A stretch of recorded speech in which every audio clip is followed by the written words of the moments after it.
Assalamualaikum warahmatullahi wabarakatuh. Perkenalkan, saya Lala Dimas Artamevia dari kelas 11 MIPA 5 absen 20. Di sini saya akan menceritakan penyebab-penyebab keruntuhannya FOC.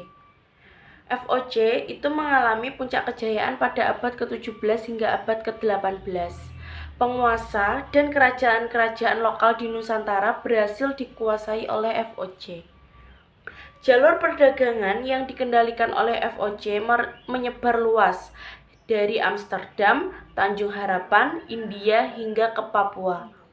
Bahkan keuntungan perdagangan rempah-rempah juga melimpah. Berdasarkan buku sejarah nasional, ketika Nusantara berbicara, tahun 2017, karya Djoko Darmawan, di balik kejayaan tersebut banyak persoalan yang bermunculan. Semakin luas daerah yang dikuasai, masalah pengelolaan semakin kompleks.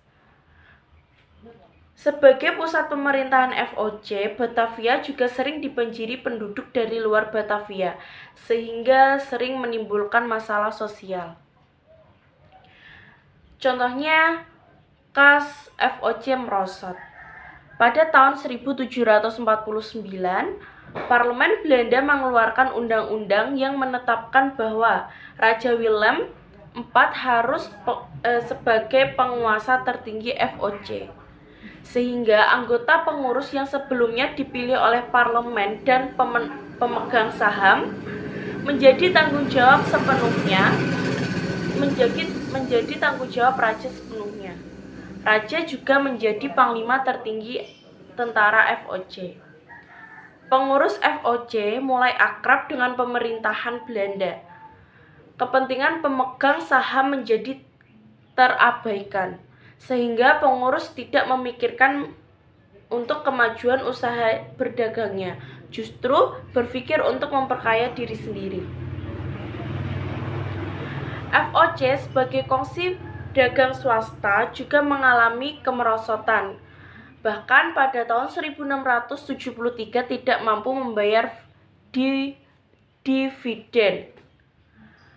Kas FOC juga merosot tajam karena serangkaian perang yang telah dilakukan FOC dan beban utang yang terus menumpuk. Sekarang gila hormat. Selain memperkaya diri sendiri, para pejabat FOC mulai menunjukkan sikap gila hormat dan cenderung feodalis. Gubernur Jenderal Henricus bahkan mengeluarkan ordonasi untuk mengatur secara rinci cara penghormatan terhadap Gubernur Jenderal, Kepala Dewan Hindia, serta istri dan anak-anaknya. Contohnya, semua orang harus turun dari kendaraan bila berpapasan dengan para pejabat tertinggi tersebut. Warga keturunan Eropa harus menundukkan kepala dan warga bukan orang Eropa harus menyembah.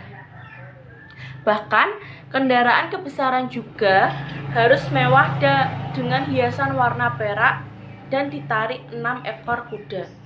Hal ini tentu membebani anggaran. Selanjutnya, pemberian upeti antar pejabat. Posisi jabatan dan berbagai simbol kehormatan tidak lengkap tanpa hadiah atau upeti. Sistem upeti juga terjadi di kalangan pejabat, dari pejabat di bawahannya kepada pejabat yang lebih tinggi. Hal ini terkait dengan mekanisme pergantian jabatan di tubuh organisasi FOC. Semua pejabat FOC terlibat korupsi karena gila hormat dan kemewahan.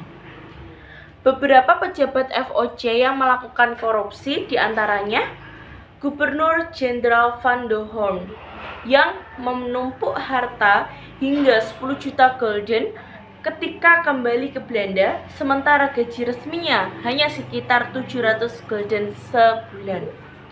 Yang kedua, Gubernur Maluku pada saat itu menjadi pejabat FOC berhasil menumpukan kekayaan 20-30 ribu gulden dalam waktu 4-5 tahun dengan gaji sebesar 150 gulden per bulannya. Sekarang untuk kisah FOC bangkrut. Banyaknya pejabat FOC yang terlibat korupsi menyebabkan beban utang FOC menjadi semakin banyak sehingga FOC sendiri bangkrut dan gulung tikar. Dalam kondisi bangkrut ini, FOC tidak dapat berbuat banyak. Pemerintah Belanda menganggap keberadaan FOC ini sebagai kongsi dagang di negara jajahan dan tidak dilanjutkan lagi. Sehingga pada tanggal 31 Desember 1799 FOC dinyatakan bubar. Semua utang piutang dan segala milik FOC diambil alih oleh pemerintah Belanda.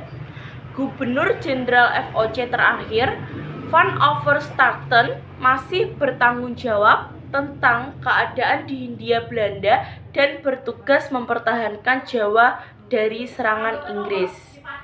Sekian penjelasan dari saya tentang kisah kehancurannya FOC. Terima kasih. Wassalamualaikum warahmatullahi wabarakatuh.